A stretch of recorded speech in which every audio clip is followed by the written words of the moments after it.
Hi friends, welcome to my style cooking channel. இன்றைக்கி நம்ம பார்க்க போகிற ரெசிபிஸ் பார்த்திங்கன்னா 7 நாளைக்கு 7 விதமான ஈவினிங் டைம் ஸ்நாக் ரெசிபிஸ் தாங்க பார்க்க போகிறோம். இந்த வீடியோவில் இருக்க ஒவ்வொரு ரெசிபியுமே செய்யறதுக்கு ரொம்ப ஈஸியாக இருக்கும். டேஸ்ட் வைஸ் பார்த்திங்கன்னா ரொம்பவே யூனிக்கான டேஸ்ட்டில் இருக்கும். ஃப்ரெண்ட்ஸ், ரெசிபிக்குள்ளே போகிறதுக்கு முன்னாடி எப்போவும் போல் உங்ககிட்ட ஒரு சின்ன ரெக்வஸ்ட், நீங்கள் இன்னும் நம்ம சேனல் மை ஸ்டைல் குக்கிங்கை சப்ஸ்கிரைப் பண்ணலை அப்படின்னா சப்ஸ்கிரைப் பண்ணிக்கோங்க. வாங்க ரெசிபிக்குள்ளே போகலாம். ஃபஸ்ட்டு நம்ம கோதுமை மாவில் கிறிஸ்பியான முறுக்கு எப்படி செய்கிறதுன்னு பார்க்கலாம். ஃபஸ்ட்டு கோதுமை மாவை ஏதாவது ஒரு கப்பால் அளந்து எடுத்துக்கோங்க. நான் வந்துட்டு இன்றைக்கி இந்த கப்பால் தான் அளந்து எடுத்துக்க போகிறேன். அதே போல் இந்த முறுக்கு செய்கிறதுக்கு எல்லாத்தையுமே மெஷர் பண்ணி தான் சேர்த்துக்கணும் அப்படின்ற அவசியம் இல்லைங்க. கோதுமை மாவை முதல்ல நம்ம வேக வச்சு எடுக்கணும். அதுக்காக இந்த மாதிரி ஒரு காட்டன் கிளாத் எடுத்துகிட்டு இதில் 1.5 கப் அளவுக்கு கோதுமை மாவை சேர்த்துக்கோங்க. நான் எடுத்துக்கிட்ட அந்த 1.5 கப் கோதுமை மாவுடைய வெயிட் பார்த்தீங்கன்னா 250 கிராம் அளவுக்கு இருக்குது. 1.5 கப் கோதுமை மாவை எடுத்திருந்தால இதில் வந்துட்டு எனக்கு 22 முறுக்கு கிட்ட வந்துருந்துச்சுங்க. மாவு வந்துட்டு கிளாத்துக்குள்ளே போட்டதுக்கப்புறமா இப்போது இந்த மாவு உள்ளே வச்சு துணியை இந்த மாதிரி சுருட்டி விட்டுக்கலாம். அடுத்து இந்த மாவை வேக வைக்கிறதுக்கு ஒரு பாத்திரத்தில் தண்ணி சேர்த்துட்டு இட்லி பிளேட் வச்சுக்கோங்க. இட்லி பிளேட் மேலே நம்ம சுருட்டி வச்சுருக்கோம்ல துணி, இதை நம்ம வச்சுக்கலாம். வச்சுட்டு இந்த பாத்திரத்தை க்ளோஸ் பண்ணிவிட்டு கரெக்டாக ஒரு 5 நிமிஷத்துக்கு ஸ்டவ்வை மீடியம் ஃப்ளேம்லேயே வச்சு நம்ம கோதுமை மாவை வேக விட்டோம் அப்படின்னா கோதுமை மாவு நல்லா வெந்து வந்துடும். இப்போ கோதுமை மாவை வேக வச்சுக்கலாம். வெந்ததுக்கப்புறம் காமிக்கிறேன். ஃப்ரெண்ட்ஸ், ஏற்கனவே நம்ம சேனலில் நிறைய விதமான முறுக்கு ரெசிபிஸ் அண்ட் ஸ்நாக் ரெசிபிஸ்லாம் நான் அப்லோட் பண்ணியிருக்கேன். அந்த ரெசிபியோட லிங்க் எல்லாத்தையுமே தனித்தனியாக டிஸ்கிரிப்ஷனில் லிங்க் தரேன், செக் பண்ணி பாருங்கள். 5 நிமிஷம் மாவை வேக விட்டதுக்கு அப்புறமா ஓப்பன் பண்ணிவிட்டு மாவு இந்த மாதிரி தொட்டு பாருங்கள். தொட்டு பார்க்கும்போதே மாவு நல்லா ஹார்டாக இருக்கும். அந்த மாதிரி இருந்துச்சு அப்படின்னா மாவு வெந்திருக்குன்றதை நீங்கள் தெரிஞ்சுக்கலாம். இப்போது ஸ்டவ் ஆஃப் பண்ணிவிட்டு இந்த வேக வச்ச கோதுமை மாவு ஒரு பாத்திரத்தில் மாற்றிட்டு இந்த மாவுடைய சூடு கொஞ்சம் கை பொறுக்கிற சூடுக்கு ஆறுனதுக்கு அப்புறமா இப்போ இந்த மாவு இந்த மாதிரி கையால் உடச்சி விட்டுக்கோங்க. கோதுமை மாவு ரொம்ப ஹார்டாக இருக்காதுங்க, கையால் உடச்சி விடுற அளவுக்கு சாஃப்டாக தான் இருக்கும். மாவை இந்த மாதிரி 1-2 உடச்சி விட்டதுக்கு அப்புறமா இப்போ இதை மிக்ஸி கப்பில் மாற்றிட்டு மாவை ஃபைனாக அரைச்சி எடுத்துக்கலாம். மாவை கையாலேயே உடச்சி விட்டோம் அப்படின்னா கட்டி கட்டியாக இருக்கும். அதனால் மிக்ஸி கப்பில் சேர்த்துட்டு நம்ம அரைச்சோம் அப்படின்னா மாவு நல்லா ஸ்மூத்தாக இருக்கும். கோதுமை மாவை அரைச்சதுக்கு அப்புறமா பாருங்கள் எவ்வளோ ஸ்மூத்தாக இருக்குது அப்படின்னு. இதில் கொஞ்சம் கூட மாவு கட்டி கட்டியாக இருக்காது. இப்போது இந்த அரைச்ச கோதுமை மாவை ஒரு பிளேட்டில் மாற்றிக்கலாம். இந்த மாவு நம்ம ஏற்கனவே வேக வச்சிட்டோம்ல, அதனால் நம்ம இப்போ தொட்டு பார்க்கும்போது இது கோதுமை மாவு போலே இருக்காது, அரிசி மாவு தொட்டு பார்க்குற போலவே இருக்கும்.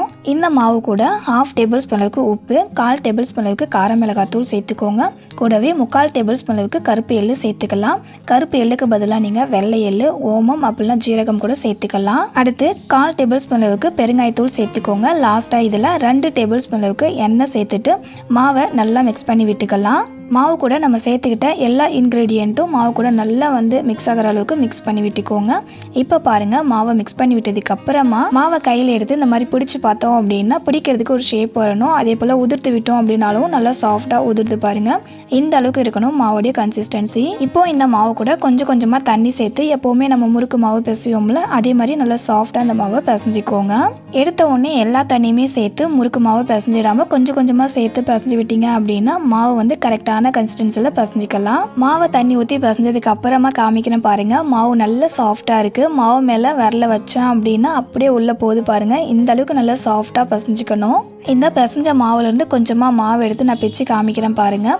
இதுவே கோதுமை மாவை நம்ம வேக வைக்காமல் மாவு பிசைஞ்சிருந்தோம் அப்படின்னா ரப்பர் போல் இழுத்துட்டு வரும். ஆனால் ஃபஸ்ட்டே நம்ம மாவை வேக வச்சதால மாவை பிக்கும்போது ரப்பர் போல்லாம் இழுத்துட்டு வராமல் நல்லா சாஃப்டாக அரிசி மாவு நம்ம பிக்கும்போது எப்படி இருக்கும் அதே மாதிரியே பிக்க வருது பாருங்கள். ஓகே ஃப்ரெண்ட்ஸ், அடுத்து இந்த மாவில் முறுக்கு புழிஞ்சு முறுக்கு சுட்டு எடுத்துக்கலாம். அதுக்கு நான் இன்னைக்கு ஒரு கண்ணு ஸ்டார் வச்சிருக்கல, இதை தான் எடுத்திருக்கேன். இதுக்கு பதிலாக நீங்கள் வேறு எந்த அச்சு வேணாலும் எடுத்துக்கலாம். இந்த முறுக்கச்சுக்குள்ளே போட்டுட்டு மாவை கொஞ்சமாக எடுத்து சிலிண்ட்ரிக்கல் ஷேப்பில் பிடிச்சிட்டு இப்போ இந்த மாவையும் முறுக்கச்சுக்குள்ளே போட்டுடலாம். முறுக்கச்சில் எப்போவுமே நான் எண்ணெய் அப்ளை பண்ண மாட்டேன், அதனால் எப்போவுமே பண்ணலை. நீங்கள் எண்ணெய் அப்ளை பண்ணுறீங்க அப்படின்னா எண்ணெய் அப்ளை பண்ணிக்கலாம். மாவை முறுக்கச்சில் சேர்த்ததுக்கு அப்புறமா முறுக்கச்சை க்ளோஸ் பண்ணுறீங்க. க்ளோஸ் பண்ணதுக்கு அப்புறமா நான் முறுக்கு புழிஞ்சு காமிக்கிறேன் பாருங்கள். எந்த அளவுக்கு கொஞ்சம் கூட டைட்டாக இல்லாமல் ஈஸியாக முறுக்கு புழிய வருது அப்படின்னு. ஃப்ரெண்ட்ஸ், முறுக்கு மாவை நம்ம தண்ணி ஊற்றி பிசைகிறோம்ல, அப்போ கரெக்டான அளவில் தண்ணி ஊற்றி பிசைஞ்சிக்கோங்க. தண்ணி நிறைய ஊற்றி பிசைச்சிட்டிங்க அப்படின்னா முறுக்கு எண்ணெய் குடிக்கும். முறுக்கு மாவை ஃபஸ்ட்டு புழிஞ்சு விட்டு அதுக்கப்புறமா எண்ணெயில் போட்டு சுட்டி எடுக்கிறதுக்காக ஒரு ஜல்லிக்கரண்டி அப்படின்னா ஒரு பிளேட் எடுத்துக்கோங்க. அதில் முறுக்கு மாவை இந்த மாதிரி நம்ம புழிஞ்சு விட்டுக்கலாம். இந்த மாதிரி ஜல்லிக்கரண்டி அப்படின்னா பிளேட்டில் மாவை புழிஞ்சு விட்டுட்டு அதுக்கப்புறமா எண்ணெயில் போட்டோம் அப்படின்னா எண்ணெய் மேலே தெரிக்காமல் இருக்கும். மாவை இந்த மாதிரி முறுக்கு மாதிரி புழிஞ்சதுக்கு அப்புறமா லாஸ்ட்டாக முறுக்கை கட் பண்ணுறோம்ல, அதை இன்னொரு மாவு கூட ஒட்டி விட்டுருங்க. இப்போ இந்த மாவு வந்துட்டு நம்ம எண்ணெயில் போட்டு முறுக்கு சுட்டு எடுத்துக்கலாம். அதுக்கு ஸ்டவ் ஆன் பண்ணிவிட்டு ஒரு பேன் வச்சுட்டு அதில் முறுக்கு சுடுறதுக்கு தேவையான அளவுக்கு எண்ணெய் சேர்த்துட்டு எண்ணெயை சூடு பண்ணிக்கோங்க. எண்ணெய் சூடாயிடுச்சான்னு பார்க்கறதுக்காக கொஞ்சமாக முறுக்கு மாவு எடுத்து எண்ணெயில் போட்டு பார்த்தோம் அப்படின்னா போட்டதுமே மாவை சுற்றி நல்லா பபிள்ஸ் வந்து மேலே எழும்பி வருதில்ல. இப்போ எண்ணெய் நல்லா சூடாயிருக்கு. இந்த அளவுக்கு எண்ணெயை சூடு பண்ணதுக்கு அப்புறமா ஸ்டவ்வை மீடியம் ஃப்ளேமில் வச்சுட்டு நம்ம ஏற்கனவே புழிஞ்சு வச்சிருக்க முறுக்கு மாவை எண்ணெயில் போட்டுடலாம். முறுக்கு மாவை எண்ணெயில் போட்டதுமே மாவு மேலே எந்த அளவுக்கு நிறைய பபிள்ஸ் வருதுன்னு பாருங்கள். இந்த பபிள்ஸ் எல்லாமே குறைஞ்சதுக்கு அப்புறமா எண்ணெயிலேருந்து முறுக்கை எடுத்துடலாம். முறுக்கை ரொம்ப நேரம் வேக வைக்கணும் அப்படின்ற அவசியம் இல்லை. ஏன்னா ஏற்கனவே நம்ம மாவை வேக வச்சு தான் முறுக்கு செய்கிறோம். ஃப்ரெண்ட்ஸ், முறுக்கு மாவை எண்ணெயில் போடும்போது எண்ணெய் நல்லா சூடாக இருக்கணும். அப்போ தான் முறுக்கு பிரியாமல் இருக்கும். சப்போஸ் எண்ணெயோட சூடு வந்து கம்மியாக இருந்துச்சு அப்படின்னா முறுக்கு மாவை எண்ணெயில் போடும்போதே பிரிஞ்சு போயிடும். முறுக்கோடைய 2 சைட்லையுமே ஒரே கலராக இருக்கணுன்றதுக்காக இடையில இந்த மாதிரி முறுக்கை திருப்பி போட்டு வேக வச்சுக்கோங்க. இப்போ பாருங்கள், முறுக்கோடைய கலர் சேஞ்ச் ஆகி வெந்து வந்திருக்கு. அது மேலே கொஞ்சம் கூட பபிள்ஸ் இல்லாமல் நல்லா குறைஞ்சி வந்திருக்கு பாருங்கள். இப்போ நம்ம எண்ணெயிலேருந்து முறுக்கை வெளியே எடுத்துடலாம். அவ்வளோதான். இதே போல் மீதி இருக்கிற எல்லா முறுக்கு மாவுலையுமே முறுக்கு சுட்டு எடுத்துக்கலாம். எண்ணெயிலேருந்து முறுக்கை எடுக்கும்போது முறுக்கு வந்து எண்ணெய் குடிச்ச போல் இருக்கும். ஆனால் சூடு ஆறுனதுக்கு அப்புறமா கையில் தொட்டு பார்த்தீங்கன்னா கையில் கொஞ்சம் கூட எண்ணெயே ஒட்டி பிடிக்காது. அந்த அளவுக்கு எண்ணெய் குடிக்காமல் இருக்கும். வீட்டில் அரிசி மாவு இல்லைனா கூட கோதுமை மாவு இருந்துச்சு அப்படின்னா அதை வச்சியே ரொம்பவே சூப்பரான அண்ட் கிறிஸ்பியான முறுக்கு செய்யலாம். அதுவும் ஒரு 15 நிமிஷத்துலேயே செஞ்சு முடிச்சிடலாம். எல்லா மாவுலையுமே முறுக்கு செஞ்சு எடுத்ததுக்கு அப்புறமா காமிக்கிறேன் பாருங்கள். முறுக்கை வந்து தொட்டு நான் காமிக்கிறேன். கையில் கொஞ்சம் கூட எண்ணெயே ஒட்டலை பாருங்கள். கொஞ்சம் கூட எண்ணெயே குடிக்காது. அதே சமயம் நல்ல சாஃப்டாக செம்ம கிறிஸ்பியாக இருக்கும். இந்த முறுக்கியான முறுக்கு ரொம்ப சூப்பராக ரெடி ஆகிடுச்சு. நெக்ஸ்ட்டு நம்ம 100% பர்ஃபெக்டாக பேக்கரி ஸ்டைலில் பக்கோடா எப்படி செய்யுதுன்னு பார்க்கலாம். பக்கோடா செய்கிறதுக்காக ஃபஸ்ட்டு ஒரு பவுலில் 2 கப் அளவுக்கு கடலை மாவு எடுத்துக்கோங்க. எந்த கப்பில் கடலை மாவை அளந்துக்கிட்டோமோ அதே கப்பால் 3/4 கப் அளவுக்கு அரிசி மாவு சேர்த்துக்கலாம். இந்த மாவு கூட 1/4 டேபிள் ஸ்பூன் அளவுக்கு கார மிளகாத்தூள், 1 டேபிள் ஸ்பூன் அளவுக்கு சோம்பு சேர்த்துக்கோங்க. நார்மல் மிளகாத்தூள் தான் சேர்த்துருக்கேன், காஷ்மீர் மிளகாத்தூள் இல்லை. அடுத்து 1/4 டேபிள் ஸ்பூன் அளவுக்கு பெருங்காயத்தூள், 3/4 டேபிள் ஸ்பூன் அளவுக்கு உப்பு சேர்த்துட்டு மாவு கூட நம்ம சேர்த்துக்கிட்ட மிளகாத்தூள், உப்பு, அதுக்கப்புறம் பெருங்காயத்தூள் இது எல்லாமே நல்லா மிக்ஸ் ஆகிற அளவுக்கு மிக்ஸ் பண்ணி விட்டுக்கலாம். அடுத்து இது கூட ஒரு 8 பல் பூண்டை தோலோடவே நல்லா நசுக்கிட்டு சேர்த்துக்கோங்க. ஒரு 4 பச்சை மிளகாவை இந்த மாதிரி சின்ன சின்னதாக கட் பண்ணி சேர்த்துட்டு 3 கொத்து அளவுக்கு கருவேப்பிலையும் சேர்த்துக்கலாம். கருவேப்பிலை நிறைய சேர்த்து செஞ்சோம் அப்படின்னா பக்கோடாவில் நல்ல ஒரு வாசனை இருக்கும். நெக்ஸ்ட் இது கூட 4 மீடியம் சைஸ் வெங்காயத்தை இந்த மாதிரி கொஞ்சம் மொத்தமாக நீல வாக்கில் கட் பண்ணி சேர்த்துக்கலாம். ரொம்ப வந்து நைஸாக கட் பண்ணிக்க வேண்டாம். வெங்காயத்தை மாவு கூட சேர்த்துட்டு ஃபஸ்ட்டு வெங்காயத்தை நல்லா வந்து இந்த மாதிரி உடச்சி விட்டுக்கலாம். வெங்காயம் இந்த மாதிரி நல்லா தனித்தனியாக பிரிஞ்சு வந்ததுக்கு அப்புறமா இப்போது இந்த கடலை மாவு கூட இந்த வெங்காயத்தை மிக்ஸ் ஆகிற அளவுக்கு மிக்ஸ் பண்ணி விட்டுக்கோங்க. கையால் அந்த மாதிரி நல்லா வந்து அழுத்தி பிசைஞ்சு விடுங்க. அப்போ தான் வெங்காயத்தில் இருக்கிற தண்ணி வந்துட்டு வெளியே வரும். லாஸ்ட்டாக இது கூட 1 டேபிள் ஸ்பூன் அளவுக்கு இஞ்சி பேஸ்ட்டு சேர்த்துட்டு நல்லா மிக்ஸ் பண்ணி விட்டுக்கோங்க. நான் ஃபஸ்ட்டே சேர்க்க மறந்துட்டேன், அதனால் இப்போ சேர்த்துக்கிறேங்க.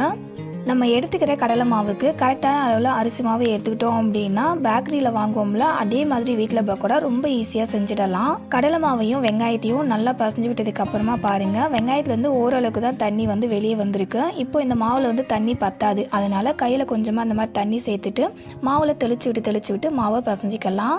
எடுத்ததுமே மாவில் நிறைய தண்ணி சேர்த்து பசஞ்சிடாதீங்க, அப்புறம் பக்கோடா கரெக்டாக செய்ய முடியாது. கொஞ்சம் கொஞ்சமாக கையில் இந்த மாதிரி தண்ணி சேர்த்து மாவில் தெளிச்சு விட்டு தான் மாவை பசஞ்சிக்கணும். மாவில் கொஞ்சம் கொஞ்சமாக தண்ணி சேர்த்து பசஞ்சு விட்டதுக்கு அப்புறமா பாருங்கள் மாவோடைய டெக்ஸ்சர் எப்படி இருக்குது அப்படின்னு. இந்த அளவுக்கு மாவு வந்து நல்லா கெட்டியாக இருக்கணும். இந்த மாதிரி பசஞ்சுக்கோங்க. மாவை கையில் எடுத்து இந்த மாதிரி பக்கோடா மாதிரி உதிர்த்து விட்டீங்க அப்படின்னா பக்கோடா மாதிரி விழுது பாருங்கள். இந்த அளவுக்கு இருக்கணும் மாவோடைய கன்சிஸ்டன்சி. அதே போல் நம்ம வந்து கொஞ்சமாக மாவு எடுத்து உருண்டை பிடிச்சி பார்த்தீங்க அப்படின்னா உருண்டை பிடிக்கிறதுக்கும் வரணும்.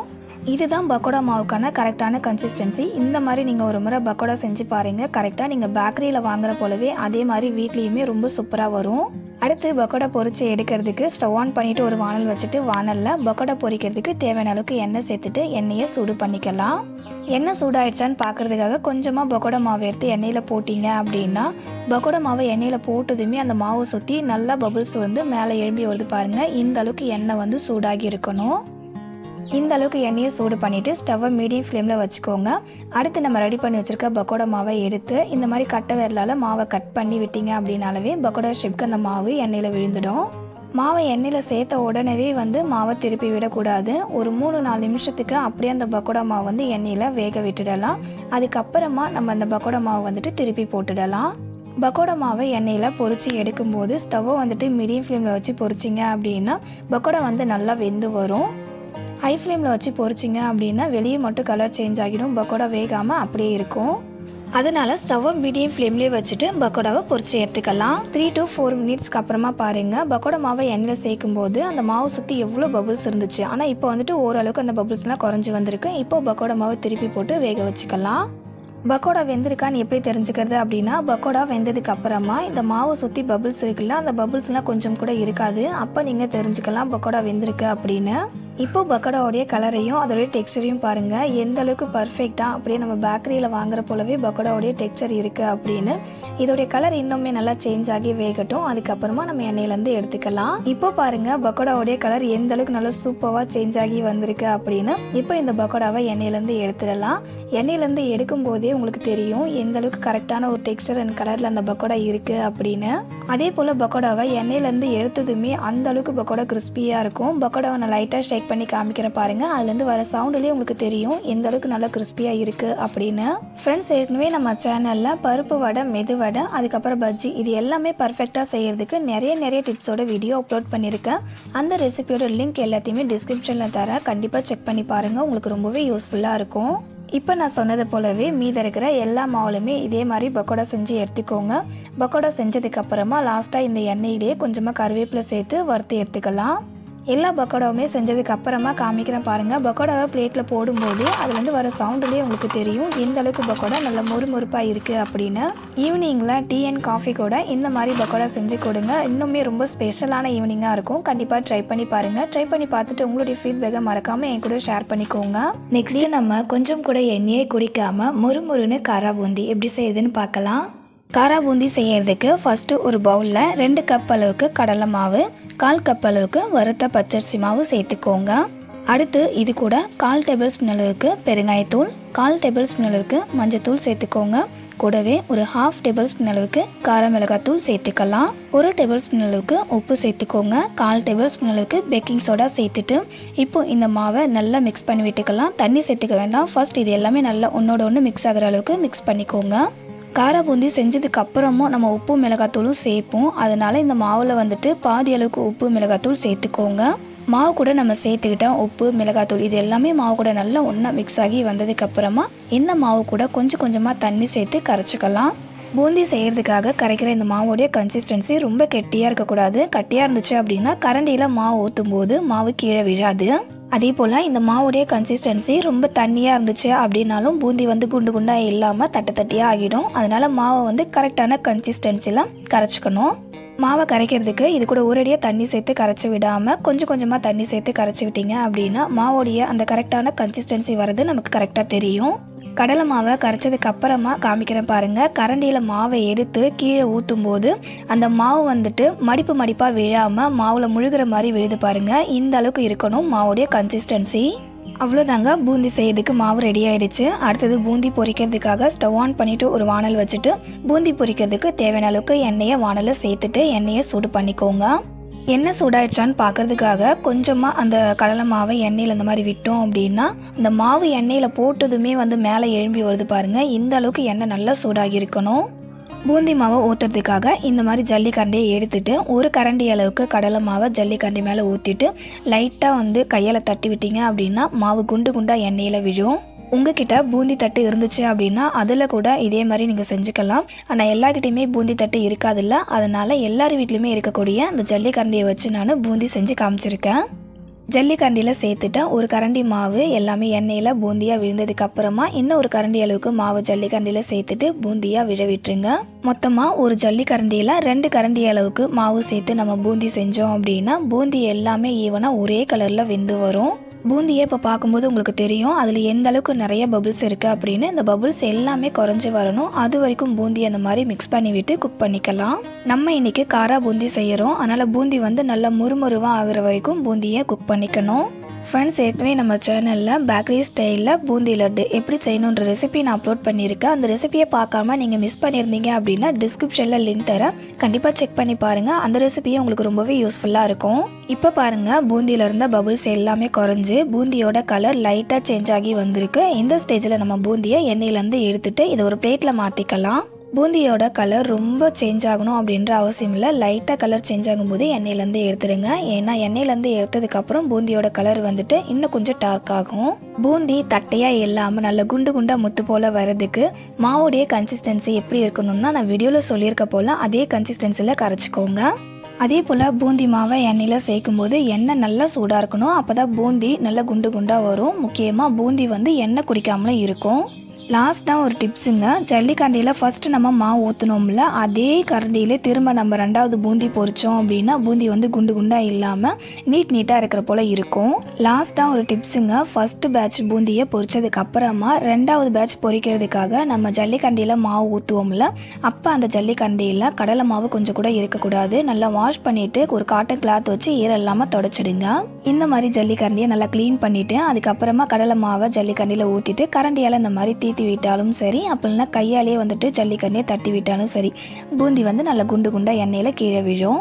இந்த வீடியோவில் சொல்லியிருக்க போலவே கண்டிப்பாக நீங்கள் காரா பூந்தி செஞ்சு பாருங்கள். வீட்டில் செஞ்சதுன்னு சொன்னால் கண்டிப்பாக யாருமே நம்ப மாட்டாங்க. அந்த அளவுக்கு அதோட டெக்ஸ்சரும் அதோட டேஸ்ட்டும் நம்ம கடையில் வாங்கினா அதே போலவே இருக்கும். எல்லா மாவுலையுமே பூந்தி செஞ்சு எடுத்ததுக்கு அப்புறமா லாஸ்ட்டாக இந்த எண்ணெயில் ஒரு 100 கிராம் அளவுக்கு வேர்க்கடலை சேர்த்து 2 நிமிஷத்துக்கு வறுத்து விட்டுட்டு எண்ணெயிலேருந்து எடுத்து ஒரு பிளேட்டில் மாற்றிக்கோங்க. வேர்க்கடலை பார்த்தீங்கன்னா பச்சை வேர்க்கடலை அப்படின்னா வறுத்த வேர்க்கடலை எதுவாக இருந்தாலும் எண்ணெயில் சேர்த்து ஒரு 2-3 நிமிஷத்துக்கு வறுத்து விட்டுட்டு எடுத்துடுங்க. அடுத்து இதே எண்ணெயில் ஒரு 3 கொத்து அளவுக்கு கருவேப்பிலை சேர்த்துட்டு நல்லா பொரிய விட்டுடலாம். பொரிஞ்சதுக்கு அப்புறமா இதையும் எடுத்து ஒரு பக்கம் வச்சுடுங்க. லாஸ்ட்டாக இந்த எண்ணெயில் ஒரு 15 முந்திரி பருப்பு சேர்த்துட்டு லைட்டாக கலர் சேஞ்ச் ஆகிற வரைக்கும் வறுத்து விட்டுட்டு முந்திரி பருப்பையும் எண்ணெயிலேருந்து எடுத்துடுங்க. முந்திரி பருப்பு ஆப்ஷனல் தான், ஆனால் வேர்க்கடலையை கண்டிப்பாக சேர்த்துக்கோங்க. அந்த வேர்க்கடலையோடு சேர்த்து காரா பூந்தி சாப்பிடும்போது தான் டேஸ்ட் இன்னும் அட்டகாசமாக இருக்கும். அதனால் ஸ்கிப் பண்ணாமல் வேர்க்கடலையை மட்டும் கண்டிப்பாக சேர்த்துக்கோங்க. இப்போ இது எல்லாத்தையும் காரா பூந்தி கூட சேர்த்து மிக்ஸ் பண்ணிக்கலாம். அதுக்கு நம்ம பொரிச்ச காரா பூந்தியை ஒரு பிளேட்டில் மாற்றிட்டு இது கூட ஃப்ரை பண்ண கறிவேப்பிலை, ஃப்ரை பண்ண வேர்க்கடலை, முந்திரி பருப்பு சேர்த்துட்டு ஒரு 1/2 டேபிள் ஸ்பூன் அளவுக்கு கார மிளகாத்தூள், 1/2 டேபிள் ஸ்பூன் அளவுக்கு உப்பு சேர்த்துட்டு இது எல்லாமே நல்லா காரா பூந்தியில் மிக்ஸ் ஆகிற அளவுக்கு ஸ்பூனால் மிக்ஸ் பண்ணி விட்டுக்கோங்க. ஆல்ரெடி மாவு கரைக்கும் போதும் காரம் உப்பு சேர்த்துருக்கோம். அதனால் லாஸ்ட்டாக உப்பு காரம் வந்துட்டு உங்களுடைய டேஸ்ட்டுக்கு தகுந்த போல் நீங்கள் சேர்த்துக்கலாங்க. அவ்வளோதான், எல்லாத்தையுமே காரா பூந்தி கூட சேர்த்து நல்லா மிக்ஸ் பண்ணி விட்டதுக்கு அப்புறமா பாருங்கள், காரா பூந்தியை பார்க்கும்போதே உங்களுக்கு தெரியும் அப்படியே பேக்கரியில் வாங்குற போலவே இருக்குது. டேஸ்ட்டுமே அதே போல் தான் இருக்கும். அவ்வளோதான் ஃப்ரெண்ட்ஸ், பேக்கரி ஸ்டைலில் நல்ல மொறுமொருவான டேஸ்டியான காரா பூந்தி வீட்லேயே ரொம்ப சூப்பராக ஹைஜெனிக்காக செஞ்சு முடிச்சாச்சு. கண்டிப்பாக நீங்களும் ட்ரை பண்ணி பார்த்துட்டு உங்களுடைய ஃபீட்பேக்கை மறக்காமல் கமெண்ட்டில் என் கூட ஷேர் பண்ணிக்கோங்க. ஃப்ரெண்ட்ஸ், நெக்ஸ்ட்டு நம்ம ஒரு 5 நிமிஷத்தில் ப்ரெட்டை வச்சு ஒரு சூப்பரான ஈவினிங் ஸ்நாக்ஸ் மினி போண்டா எப்படி செய்யறதுன்னு பார்க்கலாம். இந்த ஸ்நாக்ஸ் செய்யறதுக்காக இன்றைக்கி நான் பெரிய சைஸில் 4 ப்ரெட் ஸ்லைஸ் எடுத்துருக்கேங்க. இப்போ இந்த ப்ரெட்டை தண்ணியில் நனைச்சிட்டு ப்ரெட்டில் கொஞ்சம் கூட தண்ணி இல்லாத அளவுக்கு நல்லா புழிஞ்சிட்டு இந்த ப்ரெட்டை ஒரு பவுலில் சேர்த்துக்கோங்க. தண்ணியில் ப்ரெட்டை ரொம்ப நேரம் நனைச்சிடக்கூடாது. ஜஸ்ட் 1 செகண்ட் தண்ணியில் ப்ரெட்டை போட்டுட்டு எடுத்து அதில் கொஞ்சம் கூட தண்ணி இல்லாமல் நல்லா புழிஞ்சிக்கணும். நெக்ஸ்ட் இந்த ப்ரெட்டு கூட சேர்த்துக்கிறதுக்காக 2 மீடியம் சைஸ் உருளைக்கிழங்கு எடுத்துக்கோங்க. உருளைக்கிழங்கு மேலே இருக்கிற தோலை ரிமூவ் பண்ணிவிட்டு அதுக்கப்புறமா உருளைக்கிழங்கை சீவி எடுத்துக்கோங்க. சீவன் அந்த உருளைக்கிழங்கை நார்மலான வாட்டரில் சேர்த்துட்டு ஒரு 3 நிமிஷத்துக்கு உருளைக்கிழங்கை தண்ணியில் நல்லா அலசிக்கோங்க. உருளைக்கிழங்கு அலசினதுக்கு அப்புறமா இப்போ இந்த உருளைக்கிழங்குல கொஞ்சம் கூட தண்ணி இல்லாத அளவுக்கு நல்லா புழிஞ்சிட்டு இந்த உருளைக்கிழங்கை ப்ரெட்டு கூட சேர்த்துக்கலாம். பெரிய சைஸில் 4 ப்ரெட் ஸ்லைஸ் எடுத்துக்கிட்டிங்க அப்படின்னா மீடியம் சைஸில் 2 உருளைக்கிழங்கு எடுத்துக்கோங்க, அளவு கரெக்டாக இருக்கும். நெக்ஸ்ட்டு இதில் 2 மீடியம் சைஸ் வெங்காயத்தை கட் பண்ணி சேர்த்துக்கோங்க. 1/4 கப் அளவுக்கு அரிசி மாவு சேர்த்துக்கோங்க. 1/4 கப் அளவுக்கு மைதா மாவு சேர்த்துக்கோங்க. மைதா மாவுக்கு பதிலாக நீங்கள் 1/4 கப் அளவுக்கு கோதுமை மாவு கூட சேர்த்துக்கலாம். நெக்ஸ்ட்டு 1/4 டேபிள் ஸ்பூன் அளவுக்கு கார மிளகாத்தூள், 1/2 டேபிள் ஸ்பூன் அளவுக்கு மல்லித்தூள், 1 டேபிள் ஸ்பூன் அளவுக்கு இஞ்சி பூண்டு பேஸ்ட்டு சேர்த்துட்டு ஒரு 1/2 டேபிள் ஸ்பூன் அளவுக்கு உப்பு சேர்த்துக்கோங்க. கொஞ்சமாக கறிவேப்பிலை சேர்த்துக்கோங்க. 1/4 டேபிள் ஸ்பூன் அளவுக்கு பெருங்காயத்தூள் சேர்த்துட்டு இப்போது இது எல்லாத்தையுமே நல்லா ஒன்றா மிக்ஸ் ஆகிற அளவுக்கு கையால் பிசைஞ்சு விட்டுக்கலாம். இந்த மாவை ஒன்று சேர்த்து பிசைஞ்சு விடும்போது இது கூட தண்ணி எதுவும் சேர்த்துக்க வேண்டாம். ப்ரெட்டிலே ஈரப்பதம் இருக்கும். அதே மாதிரி வெங்காயத்தில் இருந்தும் தண்ணி வந்து வெளியே வரும். அதனால் இதில் இருக்கிற தண்ணியே போதும். மாவை பிசைஞ்சு விட்டதுக்கு அப்புறமா இந்த மாவில் தண்ணி பத்தலைன்னா மட்டும் கொஞ்சம் கொஞ்சமாக தண்ணி ஆட் பண்ணி போண்டா மாவு கன்சிஸ்டன்சிக்கு இந்த மாவை பிசைஞ்சுக்கோங்க. ஃப்ரெண்ட்ஸ், ஆல்ரெடி நம்ம சேனலில் நிறைய விதமான ஸ்நாக் ரெசிபிஸ் நான் அப்லோட் பண்ணியிருக்கேன். அந்த ரெசிபியோட லிங்க் எல்லாத்தையுமே டிஸ்கிரிப்ஷனில் தரேன், செக் பண்ணி பாருங்கள். அந்த ரெசிபியும் உங்களுக்கு ரொம்பவே யூஸ்ஃபுல்லாக இருக்கும். இந்த மாவை பிசைஞ்சு விட்டதுக்கு அப்புறமா மாவோடைய கன்சிஸ்டன்சி பார்த்தீங்கன்னா சப்பாத்தி மாவு போல் ரொம்ப கெட்டியாக இருக்கக்கூடாது. மாவு வந்து கொஞ்சம் லூஸாக இருக்கிற போல் இருக்கணும். அப்போ தான் நம்ம பக்கோடா ஷேப்க்கு போட்டாலும் சரி, போண்டா ஷேப்க்கு போட்டாலும் சரி, வெளியே கிறிஸ்பியாகவும் உள்ள சாஃப்டாகவும் இருக்கும். மாவை ரொம்ப கெட்டியாக பசஞ்சிட்டோம் அப்படின்னா நம்ம எது செஞ்சாலுமே ரொம்ப ஹார்டாக இருக்கும் சாப்பிட்றதுக்கு. பாருங்கள், மாவோடைய கன்சிஸ்டன்சி இந்த மாதிரி போண்டா மாவு கன்சிஸ்டன்சிக்கு இருக்கணுங்க. நம்ம மாவை கையால் தொட்டோம் அப்படின்னா பிசு பிசுன்னு ஒட்டணும், அந்த கன்சிஸ்டன்சிக்கு இருக்கணும். மாவை எடுத்து நம்ம பக்கோடா மாதிரி போடுறதுக்கும் வரணும், அதே போல் மாவு வந்துட்டு நம்ம போண்டா ஷேப்க்கு உருட்டுறதுக்கும் வரணும். அந்த மாதிரி மாவு வந்துட்டு கொஞ்சம் லூஸான கன்சிஸ்டன்சிக்கு பசஞ்சிக்கோங்க. பாருங்கள், இந்த மாதிரி போண்டா போடுறதுக்காக சூப்பராக மாவு ரெடி பண்ணியாச்சு. அடுத்து இந்த மாவில் போண்டா சுட்டி எடுக்கிறதுக்காக ஸ்டவ் ஆன் பண்ணிவிட்டு ஒரு வானல் வச்சுட்டு வானலில் போண்டா சுடுறதுக்கு தேவையான அளவுக்கு எண்ணெய் சேர்த்துக்கோங்க. எண்ணெய் சேர்த்துட்டு எண்ணெயை சூடு பண்ணிக்கோங்க. எண்ணெய் சூடாயிடுச்சான்னு பார்க்குறதுக்காக கொஞ்சமாக போண்டா மாவை எண்ணெயில் போட்டோம் அப்படின்னா போண்டா மாவை எண்ணெயில் போட்டதுமே பபுள்ஸ் வந்து மேலே எழும்பி வருது பாருங்கள். இந்த அளவுக்கு எண்ணெய் நல்லா சூடாகி இருக்கணும். இந்த அளவுக்கு எண்ணெய் சூடானதுக்கு அப்புறமா ஸ்டவ்வை மீடியம் ஃப்ளேமில் வச்சுட்டு நம்ம ரெடி பண்ணி வச்சுருக்க போண்டா மாவுலேருந்து மினி போண்டா ஷேப்க்கு மாவு எடுத்து எண்ணெயில் சேர்த்துக்கோங்க. நான் இன்றைக்கி இந்த மாவில் மினி போண்டா தாங்க செஞ்சு காமிச்சிருக்கேன். இதே மாவில் நீங்கள் போண்டாவை பெரிய ஷேப்லேயும் போடலாம், அதே போல் பக்கோடா அப்படி இல்லைன்னா வடை மாதிரி கூட தட்டி சேர்த்துக்கலாம், நம்மளுடைய இஷ்டம்தான். போண்டா மாவை எண்ணெயில் சேர்க்கறதுக்கு முன்னாடி எண்ணெயை நல்லா சூடு பண்ணிவிட்டு அதுக்கப்புறமா ஸ்டவ்வை மீடியம் ஃப்ளேமில் வச்சுட்டு போண்டா மாவை எண்ணெயில் சேர்த்துக்கோங்க. அதே போல் போண்டாவை வேக வைக்கிறதுக்காக ஸ்டவ்வை மீடியம் ஃப்ளேமில் வச்சுட்டு போண்டாவை வேக வச்சிங்க அப்படின்னா போண்டா நல்லா வெந்து வரும். அதே சமயம் வெளியே நல்லா கிறிஸ்பியாக உள்ள நல்லா சாஃப்டாக இருக்கும். சப்போஸ் நீங்கள் போண்டாவை ஹை ஃப்ளேமில் வச்சு வேக வச்சிங்க அப்படின்னா போண்டா உள்ளே வேகாது, வெளியே மட்டும் கலர் சேஞ்ச் ஆகிடும். அதனால் ஸ்டவ்வை மீடியம் ஃப்ளேமில் வச்சு இந்த போண்டாவை வேக வச்சுக்கோங்க. போண்டா மாவை எண்ணெயில் சேர்க்கும் போது அது மேலே எவ்வளோ பபுள்ஸ் இருந்ததுன்னு பார்த்தீங்கல்ல, இப்போது அது மேலே இருக்கிற பபுள்ஸ் வந்து பாதி அளவுக்கு குறைஞ்சி வந்திருக்கு பாருங்கள். இந்த அளவுக்கு பபுள்ஸ் எல்லாமே பாதி அளவுக்கு குறைஞ்சி வந்ததுக்கப்புறமா போண்டாக்களை இந்த மாதிரி கரண்டியால் ரொட்டேட் பண்ணிவிட்டு வேக வச்சுக்கோங்க. அப்போ வந்துட்டு போண்டாவுடைய கலர் ஈவனாக எல்லா சைடும் ஒரே மாதிரி இருக்கும், போண்டாவும் நல்லா வெந்து வரும். போண்டா மேலே எந்த அளவுக்கு பபுள்ஸ் இருக்குன்னு பாருங்கள். இந்த பபுள்ஸ் வந்துட்டு ஓரளவுக்கு குறைஞ்சி வரணும். அதே மாதிரி போண்டாவுடைய கலர் வந்துட்டு நல்ல ஒரு கோல்டன் ப்ரௌன் கலருக்கு சேஞ்ச் ஆகி வரணும். அது வரைக்கும் போண்டாவை வேக வச்சுக்கலாம். இப்போ பாருங்கள், போண்டாவுடைய கலர் நல்ல கோல்டன் ப்ரௌன் கலருக்கு சேஞ்ச் ஆகி வந்திருக்கு. இந்த மாதிரி போண்டாவோட கலர் வந்துட்டு நல்ல கோல்டன் ப்ரௌன் கலருக்கு சேஞ்ச் ஆனதுக்கு அப்புறமா இப்போ இந்த போண்டாக்களை எண்ணெயிலேருந்து எடுத்துடலாம். எண்ணெயிலேருந்து எடுக்கும்போதே பாருங்கள் எவ்வளோ சூப்பராக இருக்குது அப்படின்னு பார்க்கும்போதே உங்களுக்கு தெரியும். இந்த ஸ்நாக்ஸ் செய்யறதுக்குமே டைம் வந்து ரொம்ப எடுத்துக்காது, ரொம்ப குயிக்காக செஞ்சு முடிச்சிடலாம். இதே போல் மீதி இருக்கிற எல்லா மாவுலையுமே போண்டாக்களை செஞ்சு எடுத்துக்கலாம். எல்லா மாவுலையுமே போண்டா செஞ்சதுக்கப்புறமா நான் காமிக்கிறேன் போண்டா எந்த அளவுக்கு வெளியே நல்லா கிறிஸ்பியாக உள்ள சாஃப்டாக இருக்குன்றதை நீங்களே பாருங்கள். போண்டாவை நான் சர்வ் பண்ணும்போதே அதுலேருந்து வர சவுண்டிலே நீங்கள் தெரிஞ்சுக்கலாம் வெளியே எந்த அளவுக்கு நல்லா கிறிஸ்பியாக இருக்குது அப்படின்றத. இந்த இன்ஸ்டண்ட்டாக செய்கிற போண்டா ரெசிபியை நீங்களும் செஞ்சு பாருங்கள், உங்களுக்கும் இந்த டேஸ்ட்டு ரொம்ப பிடிக்கும். செஞ்சு பார்த்துட்டு உங்களுடைய ஃபீட்பேக்கை மறக்காமல் என் கூட ஷேர் பண்ணிக்கோங்க. மினி போண்டாவை நான் ரெண்டாக பிச்சும் காமிக்கிறேன் பாருங்கள். உள்ளே அவ்வளோ சாஃப்டாக இருக்கும், வெளியே நல்லா கிறிஸ்பியாக இருக்கும், சாப்பிட்றதுக்கே அவ்வளோ சூப்பராக இருக்கும். ஃப்ரெண்ட்ஸ், அடுத்து நம்ம பார்க்க போகிற ரெசிபி ரேஷன் கடையில் வாங்குகிற துவரம்பருப்பில் ஒரு டேஸ்டியான அண்ட் ஹெல்த்தியான துவரம்பருப்பு வடை எப்படி செய்யுதுன்னு பார்க்கலாமா?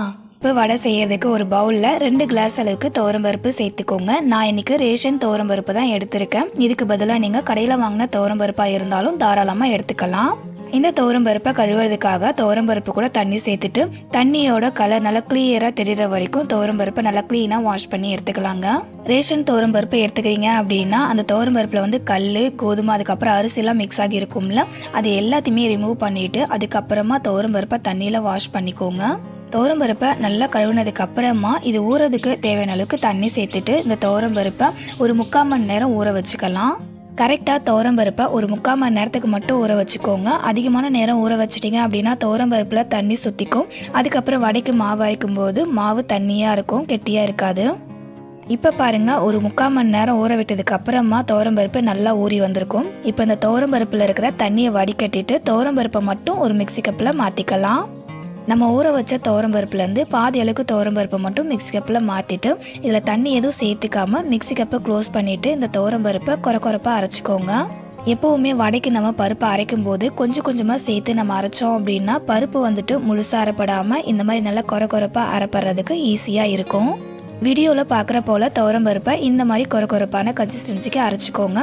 அரைச்ச துவரம்பருப்பை ஒரு பவுலில் மாற்றிக்கலாம். மீதி இருக்கிற துவரம்பருப்பையும் மிக்ஸி கப்பில் மாற்றிட்டு தண்ணி எதுவும் சேர்த்துக்காம கொரப்பாக அரைச்சிட்டு பவுலில் மாற்றிக்கோங்க. இந்த அரைச்ச துவரம்பருப்பு கூட நீல வாக்கில் கட் பண்ண வெங்காயத்தை சேர்த்துக்கலாம். நான் வந்துட்டு ஒரு 4 மீடியம் சைஸ் வெங்காயத்தை நீல வாக்கில் கட் பண்ணி சேர்த்துருக்கேங்க.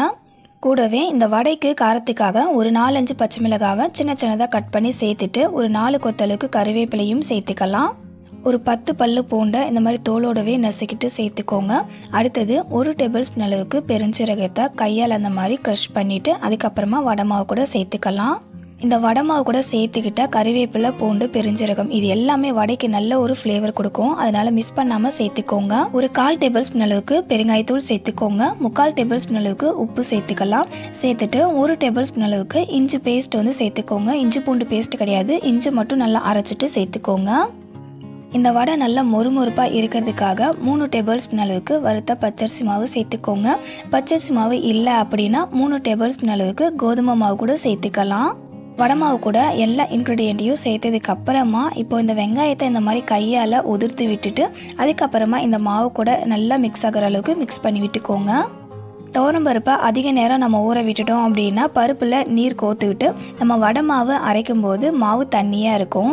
இந்த மாதிரி வடை மாவு தண்ணியாக இருந்துச்சு அப்படின்னா நம்ம வடை செய்யும் போது வடை வந்துட்டு நிறைய எண்ணெயை அப்சார்ப் பண்ணும். அதுக்காக மாவு கூட கோதுமை மாவு அப்படின்னா அரிசி மாவு சேர்த்து மாவோடைய கன்சிஸ்டன்சியை அட்ஜஸ்ட் பண்ணிக்கலாம். நான் வந்துட்டு வடை கிறிஸ்பியாக வரதுக்காக 3 டேபிள் ஸ்பூன் அளவுக்கு அரிசி மாவு சேர்த்துக்கிட்டேன். அரிசி மாவுக்கு பதிலாக கோதுமை மாவு கூட சேர்த்துக்கலான்னு சொன்னேன்ல. சப்போஸ் நீங்கள் வந்துட்டு வடை மாவை கொஞ்சம் தண்ணியான பதத்துக்கு அரைச்சிட்டிங்க அப்படின்னா இந்த மாவுடைய கன்சிஸ்டன்சி வடை தட்டுற பதத்துக்கு வர வரைக்கும் அரிசி மாவு அப்படி இல்லைன்னா கோதுமை மாவை கொஞ்சம் கொஞ்சமாக சேர்த்து மாவை பிசைஞ்சு விட்டுக்கோங்க. வடை மாவு கூட சேர்த்துக்கிட்ட வெங்காயம், பூண்டு, கறிவேப்பிலை இது எல்லாமே மாவு கூட சேர்ந்து நல்லா மிக்ஸ் ஆகி வர அளவுக்கு மாவை பிசைஞ்சு விட்டதுக்கு அப்புறமா பாருங்கள் மாவுடைய கன்சிஸ்டன்சி எந்த அளவுக்கு கெட்டியாக இருக்குது அப்படின்னு. இந்த வடை மாவுலேருந்து கொஞ்சமாக மாவு எடுத்து உருண்டை உருட்டிட்டு இந்த உருண்டையை 2 கைக்கு நடுவில் வச்சு லைட்டாக ப்ரெஸ் பண்ணிங்க அப்படின்னா வடை ஷேப்க்கு வந்துடும். அவ்வளோதான். இப்போ இந்த வடை மாவை வந்துட்டு எண்ணெயில் போட்டு வடை சுட்டு எடுத்துக்கலாம். வடை சுடுறதுக்காக ஸ்டவ் ஆன் பண்ணிவிட்டு ஒரு வானல் வச்சுட்டு வானலில் வடை சுட்டு எடுக்கிறதுக்கு தேவையான அளவுக்கு எண்ணெய் சேர்த்துட்டு எண்ணெயை சூடு பண்ணிக்கோங்க. எண்ணெய் சூடாயிடுச்சான்னு பார்க்குறதுக்கு வடை மாவை கொஞ்சமாக எடுத்து எண்ணெயில் போட்டு பார்த்தீங்க அப்படின்னா வடை மாவை எண்ணெயில் போட்டதுமே மேலே எழும்பி வந்து நல்லா பபிள்ஸ் வருது பாருங்கள். இப்போ எண்ணெய் நல்லா சூடாகிருக்கு. இந்த ஸ்டேஜில் ஸ்டவ் அப்படியே மீடியம் ஃப்ளேமில் வச்சுட்டு வடை மாவை கொஞ்சம் கொஞ்சமாக எடுத்து வடை ஷேப்க்கு தட்டி எண்ணெயில் சேர்த்துடலாம். வடை மாவை எண்ணெயில் சேர்க்கறதுக்கு முன்னாடி எண்ணெயை நல்லா சூடு பண்ணிக்கோங்க. சூடு பண்ணதுக்கு அப்புறமா ஸ்டவ்வை மீடியம் ஃப்ளேமில் வச்சுட்டு அதுக்கப்புறமா வடை மாவை வடை ஷேப்க்கு தட்டி எண்ணெயில் சேர்த்துக்கோங்க. ஃப்ரெண்ட்ஸ், ஏற்கனவே நம்ம சேனலில் கடலைப்பருப்பில் மசாலா வடை எப்படி செய்யணுன்ற ரெசிபியும் அப்லோட் பண்ணியிருக்கேன். அதே போல் கருப்பு கொண்டக்கடலை இருக்குல்ல, அதுலேயுமே மசாலா வடை எப்படி செய்யணுன்றதுக்கான ரெசிபி நான் அப்லோட் பண்ணியிருக்கேன். இந்த 2 ரெசிபியோட லிங்கையுமே தனித்தனியாக டிஸ்கிரிப்ஷனில் தரேன். கண்டிப்பாக செக் பண்ணி பாருங்கள். அந்த ரெசிபியும் உங்களுக்கு ரொம்ப யூஸ்ஃபுல்லாக இருக்கும். இது மட்டும் இல்லாமல் நம்ம சேனலில் நிறைய விதமான ஸ்நாக்ஸ் அண்ட் டின்னர், பிரேக்ஃபாஸ்ட் ரெசிபீஸ்லாம் நான் அப்லோட் பண்ணியிருக்கேன்.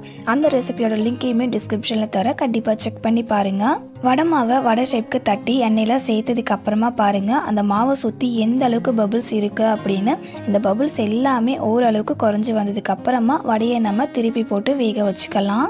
ஸ்டவ்வை ஹை ஃப்ளேமில் வச்சு வடையை வேக வச்சிங்க அப்படின்னா வடை உள்ளே வேகாமல் இருக்கும், வெளியே மட்டும் கலர் சேஞ்ச் ஆகிடும். அதே மாதிரி வடை கிறிஸ்பியாகவும் இருக்காது, உள்ளேயும் வேகாமல் இருக்கும். அதனால் ஸ்டவ்வை மீடியம் ஃப்ளேமில் வச்சு வடையை வேக வச்சுக்கோங்க. 3லேருந்து ஒரு 4 நிமிஷத்துக்குள்ளவே வடையோட கலர் லைட்டாக சேஞ்ச் ஆகியிருக்கும். அதே போல் அது மேலே இருக்கிற பபிள்ஸ் எல்லாமே பாதி அளவுக்கு குறைஞ்சி வந்திருக்கு பாருங்கள். இந்த ஸ்டேஜில் வடையை வந்துட்டு திருப்பி போட்டு வேக வச்சுக்கலாம். ஃப்ரெண்ட்ஸ், கண்டிப்பாக நீங்கள் துவரம்பருப்புலாம் வடை செஞ்சு சாப்பிட்டது இல்லை அப்படின்னா கண்டிப்பாக ஒரு முறையாவது வடை செஞ்சு சாப்பிட்டு பாருங்கள். டேஸ்ட் பக்காவாக இருக்கும். ரொம்ப பிடிக்கும். யாருமே பிடிக்காதுன்னு சொல்லவே மாட்டாங்க. அதே போல் துவரம்பருப்பில் செஞ்ச வடை அப்படின்னு யாருமே கண்டுபிடிக்க மாட்டாங்க. அந்த அளவுக்கு நம்ம அந்த கடலைப்பருப்பில் செய்கிற அதே போலவே இருக்கும். ஆனால் டேஸ்ட் வந்துட்டு கடலைப்பருப்பில் செய்கிற வடையை விடவே இந்த துவரம்பருப்பு வடையோட டேஸ்ட் ரொம்ப சூப்பராக இருக்கும். வடையோட கலர் நல்ல ஒரு கோல்டன் ப்ரௌன் கலருக்கு சேஞ்ச் ஆகி வடை மேலே இருக்கிற பபிள்ஸ் எல்லாமே கம்ப்ளீட்டாக குறைஞ்சதுக்கு அப்புறமா வடையை நம்ம எண்ணெயிலேருந்து எடுத்துடலாம். வடையோட டெக்ஸ்சர் அதே போல் அதோடைய கலரை பாருங்கள், செம்ம டெம்ப்டிங்காக இருக்குல்ல. வடையை பார்க்கும்போதே உண்மையாகவே ரொம்ப டேஸ்டியாக இருக்கும். கண்டிப்பாக ஒரு டைம் ட்ரை பண்ணி பாருங்கள். அவ்வளோதாங்க, ரேஷன் துவரம்பருப்பில் கூட இவ்வளோ டேஸ்டியாக மசாலா வடை செய்ய முடியுமா அப்படின்னு யோசிக்கிற அளவுக்கு செம்ம டேஸ்டியான துவரம்பருப்பு மசாலா வடை சூப்பராக ரெடி ஆகிடுச்சு. வடையை நான் கத்தியால் உரசி காமிக்கும் போது அந்த வடையிலேருந்து வர சவுண்டிலே நீங்கள் தெரிஞ்சுக்கலாம் வடை எந்த அளவுக்கு வெளியே நல்லா முறுமுறுப்பாக இருக்குது அப்படின்னு. இன்றைக்கி நான் செஞ்சு காமிச்சேன் இந்த துவரம் பருப்பு மசாலா வடை ரெசிபி உங்களுக்கு பிடிச்சிருந்தது அப்படின்னா அந்த வீடியோக்கு ஒரு லைக் பண்ணிக்கோங்க. நீங்கள் நெக்ஸ்ட்டு நம்ம ஹெல்த்தியான பச்சை பருப்பு சுழியம் எப்படி செய்கிறதுன்னு பார்க்கலாம். இந்த ரெசிபி செய்கிறதுக்காக ஒரு குக்கர் எடுத்துக்கோங்க. குக்கரில் 1 கப் அளவுக்கு பச்சை பருப்பு சேர்த்துக்கோங்க. நான் எடுத்துக்கிற பச்சை பருப்புடைய வெயிட் பார்த்திங்கன்னா 1/4 கிலோ அளவுக்கு இருக்குது. பருப்பை கழுவுறதுக்காக பருப்பு கூட தண்ணி சேர்த்துட்டு ஒரு 2லேருந்து 3 டைம் நல்லா வாஷ் பண்ணிக்கோங்க. பருப்பு பார்க்குறதுக்கு க்ளீனாக இருக்கிற போல தான் இருக்கும், ஆனால் நம்ம கழுவும் போது அதுலேருந்து அழுக்கு வரும். அதனால் ஒரு 2லேருந்து 3 டைம் நல்லா வாஷ் பண்ணிக்கோங்க. பச்சை பருப்பை கழுவுனதுக்கு அப்புறமா இப்போ இது கூட வந்துட்டு தண்ணி சேர்த்துக்கலாம். நம்ம பச்சை பருப்பை மெஷர் பண்ணிக்கிட்டோம்ல, அதே கப்பால் 1.5 கப் அளவுக்கு தண்ணி சேர்த்துக்கோங்க. அளவு கரெக்டாக இருக்கும். லாஸ்ட்டாக இதில் 1/4 டேபிள் ஸ்பூனுக்கு உப்பு சேர்த்துட்டு குக்கரை மூடிட்டு விசில் போட்டுருங்க. அடுத்து ஸ்டவ் ஆன் பண்ணிவிட்டு இந்த குக்கரை எடுத்து ஸ்டவ் மேலே வச்சுக்கோங்க. ஸ்டவ்வை மீடியம் ஃப்ளேமில் வச்சுட்டு குக்கர் 4 விசில் வர வரைக்கும் விட்டுருங்க. ஃப்ரெண்ட்ஸ், இன்றைக்கி உங்க கூட ஷேர் பண்ணிக்கிட்ட இந்த உருண்டையோட பேரை வந்துட்டு எங்கள் ஊர் சைடில் சொயா உருண்டைன்னு சொல்லுவோம். எல்லாருக்குமே தெரியணுன்றதுக்காக நான் சுழியம் சொல்லியிருக்கேன். சில பேர்லாம் வந்துட்டு சுசியம் அப்படின்னு கூட சொல்லுவாங்க. உங்கள் ஊர்லலாம் இந்த உருண்டையோட நேம் என்னன்னு சொல்லுவீங்க அப்படின்றத மறக்காமல் கமெண்ட் பண்ணுங்கள். குக்கர்லேருந்து 4 விசில் வந்ததுக்கு அப்புறமா குக்கரில் இருக்க ஏர் எல்லாமே ரிலீஸ் ஆனதும் ஓப்பன் பண்ணி பாருங்கள். பச்சை பருப்பு நல்லா வெந்து வந்திருக்கும். நம்ம சேர்த்துக்கிட்ட தண்ணியோட அளவுமே வந்து கரெக்டாக இருக்குன்றதால தண்ணி வந்து அடியில் கொஞ்சம் கூட நிற்கல பாருங்கள். பச்சை பருப்பை கையில் எடுத்து நசுக்கி பார்த்தீங்க அப்படின்னா இந்த அளவுக்கு நல்லா மசியணும். அந்தளவுக்கு நல்லா குழைவாக வெந்திருக்கணும். வேக வச்ச இந்த பச்சை பருப்பு கூட 1 கப் அளவுக்கு துருவின தேங்காய் துருவல் சேர்த்துக்கோங்க. 1 கப் அளவுக்கு நாட்டு சக்கரை சேர்த்துக்கலாம். நான் வந்துட்டு நாட்டு சக்கரை சேர்த்துருக்கேன்ல, இதுக்கு பதிலாக நீங்கள் வெல்லம் அதுக்கப்புறம் கருப்பட்டி கூட சேர்த்துக்கலாம். லாஸ்ட்டாக இதில் வாசனைக்காக ஒரு 3 ஏலக்காவை நசுக்கிட்டு சேர்த்துக்கோங்க. சேர்த்துட்டு இப்போ இது எல்லாத்தையுமே நல்லா ஒன்றா மிக்ஸ் பண்ணி விட்டுக்கோங்க. ஃப்ரெண்ட்ஸ், ஏற்கனவே நம்ம சேனலில் பாரம்பரிய முறைப்படி சுழியம் எப்படி செய்யணுன்ற ரெசிபி அப்லோட் பண்ணியிருக்கேன். அந்த மெத்தடில் வந்துட்டு நான் கடலைப்பருப்பு பூர்ணம் யூஸ் பண்ணி செஞ்சு காமிச்சிருப்பேங்க. அந்த சுழியம் ரெசிபியோட லிங்க் டிஸ்கிரிப்ஷனில் தரேன், மறக்காமல் செக் பண்ணி பாருங்கள். அந்த சுழியம் ரெசிபியில் வந்துட்டு மைதா மாவு யூஸ் பண்ணாமல் நம்ம ஒரு மாவு அரைச்சி செய்வோம். அதனால் ரொம்ப ஹெல்த்தியாகவும் இருக்கும். அது பச்சை பருப்பு கூட நாட்டு சக்கரை சேர்த்து மிக்ஸ் பண்ணும்போது இந்த மாதிரி லைட்டாக நமக்கு இலகி வரும். நம்ம இந்த ஸ்டேஜில் வந்து ஸ்டவ் ஆன் பண்ணிவிட்டு ஸ்டவ்வை மீடியம் ஃப்ளேமில் வச்சுட்டு இதை நல்லா மிக்ஸ் பண்ணி விட்டுட்டே இருந்தோம் அப்படின்னா நல்லா திக்காகி வரும். இந்த பச்சை பருப்பு வந்துட்டு நல்லா அந்த மாதிரி கெட்டியாகி வர வரைக்கும் ஸ்டவ்வை மீடியம் ஃப்ளேமில் வச்சு நல்லா கலந்து விட்டுக்கலாங்க. இப்போ பாருங்கள், பச்சை பருப்பு நல்லா வந்து கெட்டியாகி வந்திருக்கு. இந்த அளவுக்கு கொஞ்சம் தலை இருக்கிற போல் கெட்டியாச்சு அப்படின்னாலவே போதுங்க. சூடு ஆறுனதுக்கு அப்புறமா நமக்கு உருண்டை பிடிக்கிற அளவுக்கு கட்டியாகிடும். லாஸ்ட்டாக இந்த பூர்ணத்தில் 1 டேபிள் ஸ்பூன் அளவுக்கு நெய் சேர்த்துக்கலாம். நெய் சேர்த்து செய்யும்போது பூர்ணத்தோடைய ஃப்ளேவர் அண்ட் டேஸ்ட் ரொம்பவே நல்லாயிருக்கும். நெய் சேர்த்துட்டு நல்லா மிக்ஸ் பண்ணி விட்டுக்கோங்க. நெய் சேர்த்து நல்லா மிக்ஸ் பண்ணி விட்டதுக்கு அப்புறமா ஸ்டவ் ஆஃப் பண்ணிவிட்டு இப்போ இந்த பூர்ணத்தோடைய சூடு வந்து அப்படியே ஆற விட்டுடலாம். சூடு ஆறுனதுக்கு அப்புறமா பார்த்திங்கன்னா இது இன்னுமே நல்லா கெட்டியாகி வரும். இந்த பூர்ணத்தோடைய சூடு ஆறுறதுக்குள்ளே நம்ம வந்துட்டு சுழியம் செய்கிறதுக்காக மாவு ரெடி பண்ணிக்கலாம். அதுக்கு ஒரு பவுல் எடுத்துக்கோங்க. அதில் நம்ம பச்சை பருப்பை வந்து மெஷர் பண்ணோம்ல, அதே கப்பால் 1.5 கப் அளவுக்கு மைதா மாவு சேர்த்துக்கோங்க. இந்த மைதா மாவு கூட 4 டேபிள் ஸ்பூன் அளவுக்கு வறுத்த பச்சரிசி மாவு சேர்த்துக்கலாம். பச்சரிசி மாவு சேர்த்து செய்யும்போது சுழியம் எண்ணெய் குடிக்காமல் இருக்கும். அதே மாதிரி அது மேல் மாவு வந்துட்டு நல்லா கிறிஸ்பியாக இருக்கும். அதுக்காக தான் அரிசி மாவு சேர்த்துக்கிறோம். நெக்ஸ்ட்டு 1/4 டேபிள் ஸ்பூனுக்கு மஞ்சத்தூள், 1/2 டேபிள் ஸ்பூனுக்கு உப்பு சேர்த்துட்டு மாவில் தண்ணி சேர்த்துக்காமல் இப்போ இது எல்லாத்தையும் நல்லா ஒன்றா மிக்ஸ் பண்ணி விட்டுக்கலாம். இது போல் நல்லா மிக்ஸ் பண்ணி விட்டதுக்கு அப்புறமா இதில் கொஞ்சம் கொஞ்சமாக தண்ணி சேர்த்து மாவில் வந்துட்டு எந்த ஒரு கட்டிகளுமே வராத அளவுக்கு நல்லா ஸ்மூத்தான மாவாக கரைச்சிக்கோங்க. ஃப்ரெண்ட்ஸ், இந்த ரெசிபி செய்கிறதுக்காக 1 கப் அளவுக்கு பச்சை பருப்பு எடுத்துருந்தோம்ல, அதே கப்பால் 1.5 கப் அளவுக்கு மைதா மாவு எடுத்துக்கிட்டிங்க அப்படின்னா மாவு வந்துட்டு உங்களுக்கு எக்ஸ்ட்ரா மீந்து போயிடாமல் கரெக்டாக இருக்கும். எடுத்த உடனே மாவில் நிறையா தண்ணி சேர்த்து கலந்து விடாமல் கொஞ்சம் கொஞ்சமாக தண்ணி சேர்த்து மிக்ஸ் பண்ணி விட்டுக்கோங்க. மைதா மாவு கூட தண்ணி சேர்த்து மாவை கரைச்சி விட்டதுக்கு அப்புறமா மாவோடைய கன்சிஸ்டன்சி எப்படி இருக்கணும் அப்படின்னா இட்லி மாவை விட கொஞ்சம் தண்ணியாக இருக்கணும். ஆனால் தோசை மாவு பதத்துக்கு தண்ணியாக இருக்கக்கூடாது. கரெக்டாக ஒரு மீடியமான கன்சிஸ்டன்சிக்கு கரைச்சிக்கோங்க. உப்பு அளவு கரெக்டாக இருக்கான்னு இப்போவே செக் பண்ணிவிட்டு உப்பு அளவு கம்மியாக இருந்துச்சு அப்படின்னா கூட இந்த ஸ்டேஜில் நீங்கள் உப்பு சேர்த்து மிக்ஸ் பண்ணி விட்டுக்கலாம். மாவோடைய கன்சிஸ்டன்சி கரெக்டாக எப்படி தெரிஞ்சுக்கிறது அப்படின்னா மாவில் வந்துட்டு இந்த மாதிரி விரலை விட்டு பாருங்கள். அந்த விரலை சுற்றி நல்ல ஒரு திக்கான லேயர் வந்து ஃபார்ம் ஆகணும். அது வந்து கரெக்டான கன்சிஸ்டன்சி. சுழியம் செய்கிறதுக்கு மேல் மாவு ரெடி ஆகிடுச்சுங்க. அடுத்தது நம்ம பூர்ணம் வந்து செஞ்சு சூடு ஆற விட்டுருந்தோம்ல, பூர்ணத்தோடைய சூடு ஆறிடுச்சு அப்படின்னா அந்த பூர்ணத்தை கொஞ்சம் கொஞ்சமாக எடுத்து உருண்டை ஷேப்புக்கு பிடிச்சிக்கோங்க. பூர்ணத்தை கையில் எடுத்து உருண்டை பிடிக்கும்போது கையில் பிசு பிசுன்னு ஒட்டுச்சு அப்படின்னா கையில் கொஞ்சமாக நெய் அப்படின்னா எண்ணெய் அப்ளை பண்ணிவிட்டு இந்த மாதிரி உருண்டை ஷேப்பில் பிடிச்சிட்டு ஒரு பிளேட்டில் அரேஞ்ச் பண்ணிக்கோங்க. சுழியத்துக்கு மேல் மாவு ரெடி பண்ணதுமே நம்ம ரெடி பண்ணி வச்சுருக்க எல்லா பூர்ணத்துலேயும் நம்ம இந்த மாதிரி லட்டு ஷேப்பில் பிடிச்சி வச்சுட்டோம் அப்படின்னா மாவில் டிப் பண்ணி எண்ணெயில் போட்டு சுட்டி எடுக்கிறதுக்கு கரெக்டாக இருக்கும்.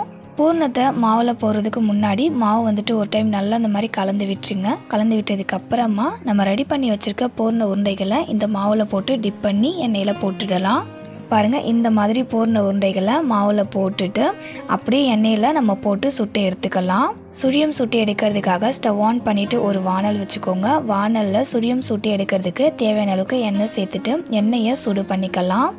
எண்ணெய் சூடாக இருக்கான்னு செக் பண்ணுறதுக்காக நம்ம கரைச்சி வச்சுருக்க மைதா மாவை கொஞ்சமாக எடுத்து எண்ணெயில் விட்டு பாருங்கள். எண்ணெயில் விட்டதுமே மாவை சுற்றி பபுள்ஸ் வந்து மேலே எழும்பி வருது பாருங்கள். இப்போ எண்ணெய் நல்லா சூடாகிருக்கு. எண்ணெய் நல்லா சூடாக இருந்தால் மட்டும்தான் மைதா மாவை எண்ணெயில் சேர்த்ததுமே இந்த மாதிரி பபுள்ஸ் வந்து மேலே எழும்பி வரும். இதிலே நீங்கள் தெரிஞ்சுக்கலாம் எண்ணெய் நல்லா சூடாகிருக்கு அப்படின்னு. இப்போது ஸ்டவ்வை மீடியம் ஃப்ளேமில் வச்சுட்டு நம்ம ரெடி பண்ணி வச்சுருக்க பூர்ண உருண்டைகளை மாவில் டிப் பண்ணி ஒன்று ஒன்றா எடுத்து எண்ணெயில் சேர்த்துக்கலாங்க. உருண்டைகளை எண்ணெயில் சேர்த்ததும் எந்த அளவுக்கு அதை சுற்றி நிறைய பபுள்ஸ் இருக்குன்னு பாருங்கள். இந்த பபுள்ஸ் வந்து பாதி அளவுக்கு குறைஞ்சி வரும்போது இந்த உருண்டைகளை நம்ம திருப்பி விடலாம். உருண்டைகளை எண்ணெயில் சேர்த்ததுமே திருப்பி விட ட்ரை பண்ணிங்க அப்படின்னா உருண்டைகள் வந்து உடஞ்சி உள்ளே இருக்க பூர்ணம் எண்ணெய் கூட மிக்ஸ் ஆகி கருப்பு கருப்பாக ஆகிடும். அதனால் உருண்டைகள் மேலே இருக்கிற இந்த பபுள்ஸோடைய அளவு வந்து பாதி அளவுக்கு குறையட்டும். அதுக்கப்புறமா நம்ம திருப்பி போட்டு வேக வச்சுக்கலாம். பாருங்கள், இப்போ வந்துட்டு உருண்டைகள் மேலே இருக்கிற அந்த பபுள்ஸ் வந்து பாதி அளவுக்கு குறைஞ்சி வந்திருக்கு. இப்போ நம்ம உருண்டைகளை திருப்பி விடலாம். உருண்டைகளை திருப்பி விடும்போது பாருங்கள், ஒன்று கூட உடையாமல் அப்படியே முழுசு முழுசாகவே இருக்குது. உங்களுக்கு பார்க்கும்போதே தெரியும். உருண்டைக்குள்ளே இருக்கிற அந்த பூர்ணம் வந்து வேகணும் அப்படின்ற அவசியம் இல்லை. ஏற்கனவே வேக வச்சுட்டோம். மேலே இருக்கிற அந்த மைதா மாவு மட்டும்தான் வேகணும். சுழியம் உருண்டைகளை எண்ணெயில் வேக வைக்கும்போது ஸ்டவ்வை மீடியம் ஃப்ளேமில் வச்சு வேக வச்சுக்கோங்க. அப்போ தான் வந்துட்டு மேல் மாவு நல்லா வெந்து வரும். ஹை ஃப்ளேமில் வச்சு வேக வச்சோம் அப்படின்னா மேல் மாவுடைய கலர் மட்டும் சேஞ்ச் ஆகிடும், மாவு வேகாமல் இருக்கும். ஃப்ரெண்ட்ஸ், இப்போ பாருங்கள், சுழியம் உருண்டைகள் ரொம்ப சூப்பராக ரெடி ஆகிடுச்சு. அதோடைய கலர் வந்துட்டு லைட்டாக ஒரு கோல்டன் ப்ரௌன் கலருக்கு சேஞ்ச் ஆகுது பாருங்கள். இந்த ஸ்டேஜில் நீங்கள் எண்ணெயிலேருந்து இந்த உருண்டைகளை எடுத்துடலாம். ஃப்ரெண்ட்ஸ், இந்த வீடியோவில் சொல்லியிருக்க போலவே சுழியத்தை ஒரு முறை செஞ்சு பாருங்கள். எண்ணெயே குடிக்காமல் இருக்கும். அதே மாதிரி மேல் மாவு நல்லா கிறிஸ்பியாகவும் உள்ள பூர்ணம் வந்துட்டு நல்லா சாஃப்டாகவும் சாப்பிட்றதுக்கு செம்ம சூப்பராக இருக்கும். ஃப்ரெண்ட்ஸ், சுழியத்தை பார்க்கும்போதே உங்களுக்கு தெரியும் எந்த அளவுக்கு பர்ஃபெக்டாக அந்த உருண்டைகள்லாம் உடையாமல் முழுசாக இருக்குன்றது. எல்லா சுழியத்தையுமே எண்ணெயிலேருந்து எடுத்ததுக்கு அப்புறமா மீத இருக்கிற பூர்ணத்தையும் மாவில் டிப் பண்ணி நம்ம சுழியம் செஞ்சு எடுத்துக்கலாம். சுழியத்தை தீபாவளி அன்னைக்கு மட்டும்தான் செய்யணுன்ற அவசியம் இல்லை. நார்மல் டேஸில் குழந்தைங்களுக்கு ஈவினிங் ஸ்நாக்ஸாகவும் செஞ்சு கொடுக்கலாம். ரொம்ப ஹெல்த்தியான ஸ்நாக்ஸாக இருக்கும். ஃப்ரெண்ட்ஸ், மைதா மாவு யூஸ் பண்ணி சுழியம் செய்ய உங்களுக்கு விருப்பம் இல்லை அப்படின்னா நான் ஏற்கனவே சொன்னேன்ல, ட்ரெடிஷ்னலான மெத்தடில் நான் சுழியம் செஞ்சு அப்லோட் பண்ணியிருக்கேன் அப்படின்னு. அந்த ரெசிபியை வந்து செக் பண்ணி பாருங்கள். அது உங்களுக்கு ரொம்பவே யூஸ்ஃபுல்லாக இருக்கும். சுழியம் செஞ்சதுக்கு அப்புறமா காமிக்கிறேன் பாருங்கள். பார்க்கும்போதே சாப்பிட்ணுன்னு தோணுதில்ல. கண்டிப்பாக இந்த சுழியம் நீங்களும் செஞ்சு பாருங்கள், உங்களுக்கு ரொம்ப பிடிக்கும். லாஸ்ட்டாக நம்ம பார்க்க போகிற ரெசிபி வெஜ் பேக்கெட்ஸ் எப்படி செய்கிறதுன்னு பார்க்கலாம். இந்த ஸ்நாக்ஸ் செய்கிறதுக்கு ஃபஸ்ட்டு ஒரு பவுலில் 1 கப் அளவுக்கு கோதுமை மாவை எடுத்துக்கோங்க. ஹெல்த்தியாக செய்யணுன்றதுக்காக நான் கோதுமை மாவில் செஞ்சுருக்கேங்க. கோதுமை மாவை மெஷர் பண்ண அதே கப்பால் 1/4 கப் அளவுக்கு ரவை சேர்த்துக்கோங்க.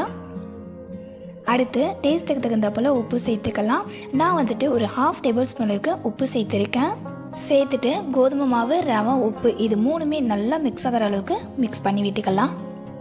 அடுத்து இந்த மாவு கூட 2 டேபிள் ஸ்பூன் நெய்யை நல்லா சூடு பண்ணிவிட்டு சுட அந்த மாவு கூட சேர்த்துக்கோங்க.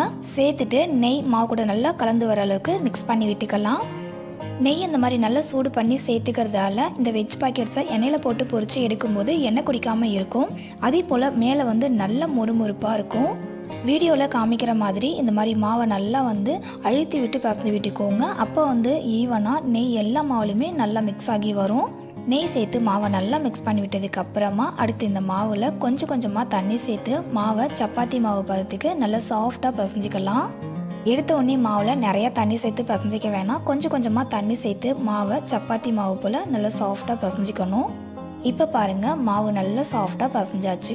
கொஞ்சம் கூட பிசுப்பாக இருக்கக்கூடாது. மாவை நல்லா பசஞ்சதுக்கு அப்புறமா மாவை இந்த மாதிரி தொட்டு பார்த்தீங்கன்னா நல்லா சாஃப்டாக இருக்குது பாருங்கள். இந்த அளவுக்கு சாஃப்டாக இருக்கணும். இப்போ இந்த மாவு வந்துட்டு ஒரு 15 நிமிஷத்துக்கு நம்ம அப்படியே ஊற வச்சிடலாங்க.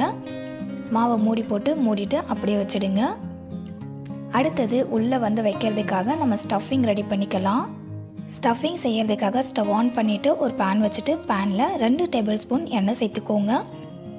எண்ணெய் சேர்த்துட்டு எண்ணெயை சூடு பண்ணிக்கோங்க. எண்ணெய் சூடானதுக்கப்புறமா இதில் ஒரு 1/2 டேபிள் ஸ்பூன் அளவுக்கு ஜீரகம், 1/2 டேபிள் ஸ்பூன் அளவுக்கு கடுகு உளுத்தம்பருப்பு சேர்த்துட்டு இது ரெண்டையுமே எண்ணெயில் பொரிய விட்டுடலாம்.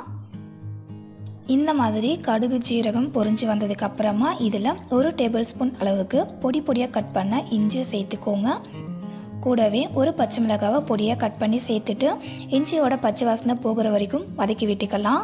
இஞ்சியோட பச்சை வாசனை போயிட்டு நல்லா வதங்கி வந்ததுக்கப்புறமா இதில் ஒரு பெரிய சைஸ் வெங்காயத்தை பொடியாக கட் பண்ணி சேர்த்துட்டு வெங்காயம் கண்ணாடி பதத்துக்கு வதங்கி வர வரைக்கும் வதக்கி விட்டுக்கலாம். இந்த ஸ்டஃபிங்கில் வெங்காயம் நிறையா இருந்தால் பிடிக்கும் அப்படின்னா நீங்கள் 2-3 வெங்காயம் கூட எக்ஸ்ட்ரா சேர்த்துக்கலாங்க. இப்போ பாருங்கள், வெங்காயம் கண்ணாடி பதத்துக்கு வதங்கி வந்திருக்கு. பாருங்கள், இந்த அளவுக்கு வதங்கி இருந்தால் போதும், ரொம்ப வதக்கி விடணும் அப்படின்ற அவசியம் இல்லை. இந்த வெங்காயத்தை கூட ஒரு கொத்தளவுக்கு கறிவேப்பிலை சேர்த்துட்டு 1/2 கேப்சிகமை பொடியாக கட் பண்ணி சேர்த்துக்கோங்க. கூடவே 2 பெரிய சைஸ் உருளைக்கிழங்க தோலை சீவிட்டு உருளைக்கிழங்க இந்த மாதிரி நல்லா குட்டியாக கட் பண்ணி சேர்த்துக்கோங்க. நெக்ஸ்ட்டு ஒரு மீடியம் சைஸ் கேரட்டை துருவிட்டு சேர்த்துட்டு இப்போ இது எல்லாமே நல்லா ஒன்றா மிக்ஸ் ஆகிற அளவுக்கு ஃபஸ்ட்டு மிக்ஸ் பண்ணி விட்டுக்கலாம். நம்ம எடுத்துக்கிற 1 கப் கோதுமை மாவுக்கு நம்ம ரெடி பண்ணுற இந்த ஸ்டஃபிங் அளவு கரெக்டாக இருக்கும். ஸோ வீடியோவில் சொல்லியிருக்க அதே மெஷர்மெண்ட்டை யூஸ் பண்ணி ஸ்டஃபிங் ரெடி பண்ணிக்கோங்க. கேப்சிகம், உருளைக்கிழங்கு, கேரட் இது எல்லாத்தையுமே நல்லா மிக்ஸ் பண்ணி விட்டதுக்கப்புறமா இதில் 1/2 டேபிள் ஸ்பூன் அளவுக்கு கார மிளகாத்தூள் சேர்த்துக்கலாம். Next 1 table spoon garam masala சேர்த்துக்கோங்க. உங்ககிட்ட சாட் மசாலா இருந்துச்சு அப்படின்னா அது கூட நீங்கள் சேர்த்துக்கலாம். நெக்ஸ்ட்டு இதில் ஒரு 1/2 டேபிள் ஸ்பூன் உப்பு சேர்த்துக்கோங்க. உப்பு உங்களுடைய டேஸ்ட்டுக்கு தகுந்த மாதிரி நீங்கள் சேர்த்துக்கலாம். 1/4 டேபிள் ஸ்பூன் மஞ்சத்தூள் சேர்த்துட்டு இப்போ இந்த மசாலா அதுக்கப்புறம் வெஜிடபிள்ஸ் இது ரெண்டுமே மிக்ஸ் ஆகிற அளவுக்கு மிக்ஸ் பண்ணி விட்டுக்கோங்க. மிக்ஸ் பண்ணி விட்டதுக்கு அப்புறமா ஸ்டவ்வை மீடியம் ஃப்ளேமில் வச்சுட்டு இந்த மசாலாவோட பச்சை வாசனை போகணும். அதே போல் உருளைக்கிழங்கு வந்து நல்லா வெந்து வரணும். அது வரைக்கும் இந்த உருளைக்கிழங்கை வேக வச்சுக்கலாங்க. உருளைக்கிழங்கு வேகிறதுக்காக இதில் தண்ணியெலாம் ஆட் பண்ணக்கூடாது. ஸ்டவ்வை மீடியம் ஃப்ளேமில் வச்சுட்டு நம்ம உருளைக்கிழங்கை இடையில இந்த மாதிரி கிளறி விட்டு வேக வச்சோம் அப்படின்னாலவே உருளைக்கிழங்கு நல்லா வெந்து வரும். ஒரு 15 நிமிஷத்துக்கு நம்ம அப்படியே இந்த உருளைக்கிழங்கை குக் பண்ணோம் அப்படின்னா உருளைக்கிழங்கு நல்லா வெந்து வரும். பாருங்கள், இடையில இந்த மாதிரி உருளைக்கிழங்கை கிளறி விட்டு வேக வச்சுக்கோங்க. 15 நிமிஷம் உருளைக்கிழங்க ஸ்டவ்வை மீடியம் ஃப்ளேம்லேயே வச்சு வேக வச்சதுக்கப்புறம் பாருங்கள், உருளைக்கிழங்கு நல்லா வெந்து வந்திருக்கு. வெந்ததுக்கு அப்புறமா ஸ்டஃபிங்கோட அளவு பாருங்கள் கம்மியாக இருக்குது. உருளைக்கிழங்கு வெந்திருக்கான்னு செக் பண்ணுறதுக்கு இந்த மாதிரி கத்தியால் உருளைக்கிழங்க கட் பண்ணி பாருங்கள். நல்லா சாஃப்டாக கட் ஆகுது இல்லை. இப்போ உருளைக்கிழங்கு நல்லா வெந்திருக்கு. இந்த ஸ்டேஜில் ஸ்டவ் ஆஃப் பண்ணிவிட்டு இந்த ஸ்டஃபிங்கை ஒரு பவுலில் மாற்றிக்கோங்க. இப்போ அந்த ஸ்டஃபிங் அப்படியே இருக்கட்டும். அடுத்து நம்ம ஊற வச்சுருந்த மாவை பாருங்கள். மாவு ஊற விட்டதால் இன்னுமே மாவு நல்லா சாஃப்டாகி இருக்கும். இப்போது இந்த கோதுமை மாவுலேருந்து கொஞ்சமாக மாவு எடுத்து இந்த மாதிரி ரவுண்ட் ஷேப்பில் உருட்டிக்கோங்க. அடுத்து சப்பாத்தி உருட்டுற கட்டை எடுத்துகிட்டு அதில் கோதுமை மாவை இந்த மாதிரி ஸ்ப்ரெட் பண்ணி விட்டுட்டு இதில் நம்ம பிசைஞ்சு வச்சுருந்தோம்ல கோதுமை மாவு, அந்த மாவை எடுத்து வச்சுட்டு சப்பாத்தி ஊட்டுவோம்ல அதே போல் மாவை ஊட்டிக்கோங்க. மாவு ஊட்டும் போது இடையில அந்த மாதிரி மாவு வந்து கோதுமை மாவு மேலே ஸ்ப்ரெட் பண்ணி விட்டு ஊட்டி விடுங்க. அப்போ வந்துட்டு கட்டையெல்லாம் ஒட்டாமல் இருக்கும். மாவு ஊட்டும் போது ரொம்ப திக்காக ஊட்டிடக்கூடாது, நல்லா தின்னாக ஊட்டிக்கோங்க. பாருங்கள், இந்த அளவுக்கு மாவு வந்து தின்னாக இருக்கணும். இந்த அளவுக்கு தின்னாக ஒட்டிக்கோங்க.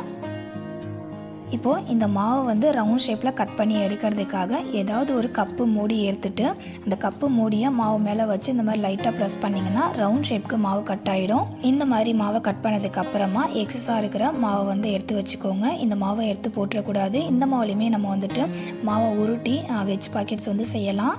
மாவை உருட்டி ரவுண்ட் ஷேப்பில் கட் பண்ணதுக்கு அப்புறமா மாவுக்குள்ளே இந்த மாதிரி நம்ம ரெடி பண்ண ஸ்டஃபிங்கை வச்சுக்கோங்க. ஸ்டஃபிங்கை வச்சுட்டு 2 பக்கம் இருக்கிற மாவை எடுத்து இந்த மாதிரி ஒட்டி விட்டுக்கோங்க. சைடில் வந்துட்டு ஓப்பனில் இருக்குல்ல, இப்போ இதை வந்துட்டு வி ஷேப்பில் வர மாதிரி மாவை இந்த மாதிரி வீடியோவில் காமிக்கிற போல் ஒட்டி விட்டுக்கோங்க. பாருங்கள், இந்த மாதிரி நம்ம கொஞ்சம் டிஃப்ரெண்ட்டான ஷேப்பில் செஞ்சு கொடுத்தோம் அப்படின்னா கிட்ஸ் வந்து ரொம்பவே லைக் பண்ணி சாப்பிடுவாங்க. டிஃப்ரெண்ட்டாக இருக்குது அப்படின்னு. அவ்வளோதான், நம்மளுடைய வெஜ் பாக்கெட்ஸை ரொம்ப சூப்பராக ரெடி பண்ணியாச்சு. இப்போ அதை நம்ம எண்ணெயில் போட்டு பொரிக்கணும், அவ்வளோதான்.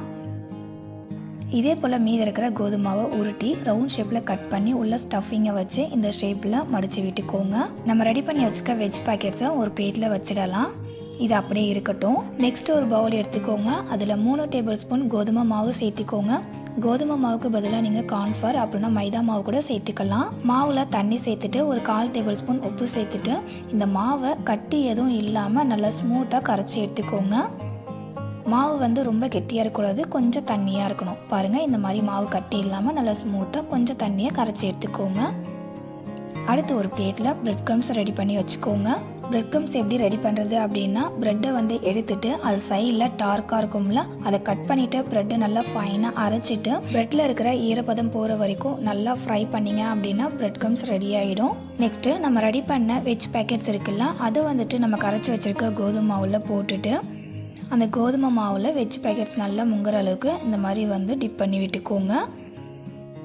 இந்த மாதிரி கோதுமை மாவில் வெஜ் பேக்கெட்டை நல்லா டிப் பண்ணி எடுத்ததுக்கப்புறமா இப்போது இந்த வெஜ் பேக்கெட்டில் வந்துட்டு நம்ம பிரெட் க்ரம்ஸை வந்து ஸ்ப்ரெட் பண்ணி எடுத்துக்கலாம். வெஜ் பேக்கெட் மேலே எல்லா இடத்துலையுமே பிரெட் க்ரம்ஸ் அப்ளை ஆகணும். அதனால் பிரெட் க்ரம்ஸை கையில் எடுத்துகிட்டு இந்த மாதிரி வெஜ் பேக்கெட் மேலே நல்லா ஸ்ப்ரெட் பண்ணி விட்டுக்கோங்க.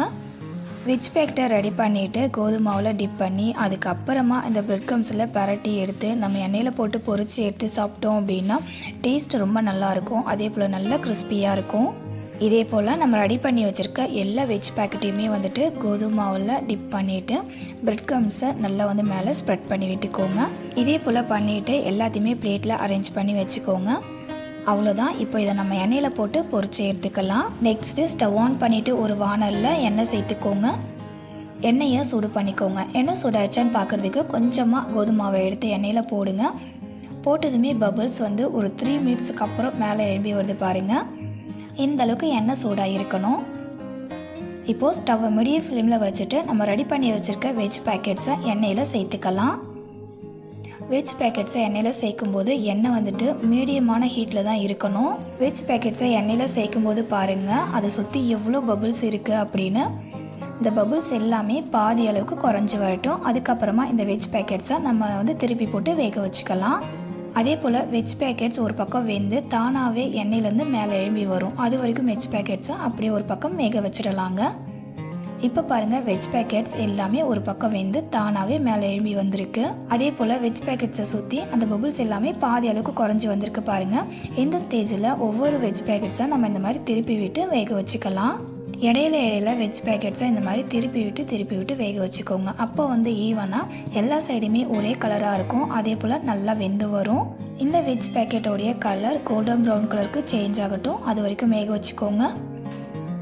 இப்போ பாருங்கள் இந்த அளவுக்கு கலர் நல்லா வந்து கோல்டன் ப்ரௌன் கலருக்கு சேஞ்ச் ஆனதுக்கப்புறமா நீங்கள் அந்த வெஜ் பேக்கெட்ஸ் மேலே கரண்டியால் லைட்டாக தட்டி பார்த்தீங்க அப்படின்னா அந்த சவுண்டிலே உங்களுக்கு தெரியும் வெஜ் பேக்கெட்ஸ் நல்லா கிறிஸ்பியாக இருக்குது அப்படின்றது. இப்போது கலர் வந்து நல்லா சேஞ்ச் ஆகி வெந்து வந்ததுக்கப்புறமா வெஜ் பேக்கெட்ஸை எண்ணெயிலேருந்து எடுத்துடுங்க. வெஜ் பேக்கெட்ஸை பார்க்கும்போதே ரொம்ப டெம்டிங்காக இருக்குல்ல, சாப்பிட்றன்னு போல் இருக்கும். இது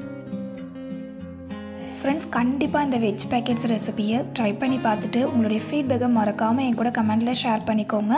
அது என்னை ரொம்ப மோட்டிவேட் பண்ணும். அதே போல் இந்த ரெசிபி பார்க்குற எல்லா ஃப்ரெண்ட்ஸுக்கும் அது ரொம்பவே யூஸ்ஃபுல்லாக இருக்கும். இதே போல் மீதி இருக்கிற எல்லா வெஜ் பேக்கெட்ஸுமே எண்ணெயில் போட்டு சுட்டு எடுத்ததுக்கப்புறமா நான் காமிக்கிறேன் பாருங்கள்.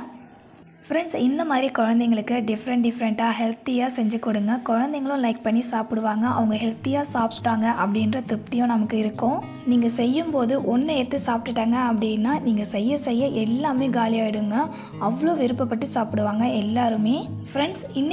ஓகே ஃப்ரெண்ட்ஸ், இன்றைக்கி உங்க கூட ஷேர் பண்ணிக்கிட்ட இந்த 7 விதமான ஈவினிங் ஸ்நாக் ரெசிபிஸ் உங்களுக்கு பிடிச்சிருக்கும்னு நினைக்கிறேன். பிடிச்சிருந்ததுன்னா மறக்காமல் இந்த வீடியோக்கு ஒரு லைக் பண்ணிக்கோங்க.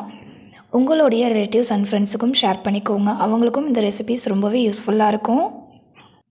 நீங்கள் பண்ணுற ஒவ்வொரு லைக்ஸ் அண்ட் கமெண்ட்ஸ் என்னை ரொம்பவே மோட்டிவேட் பண்ணும். ஸோ கண்டிப்பாக லைக் அண்ட் கமெண்ட் பண்ணுங்கள். இதே போல் ஒரு இன்ட்ரெஸ்டிங்கான அண்ட் டேஸ்டியான ரெசிபியோட நெக்ஸ்ட் ஒரு வீடியோவில் மீட் பண்ணலாம் ஃப்ரெண்ட்ஸ். தேங்க்ஸ் ஃபார் வாட்சிங்.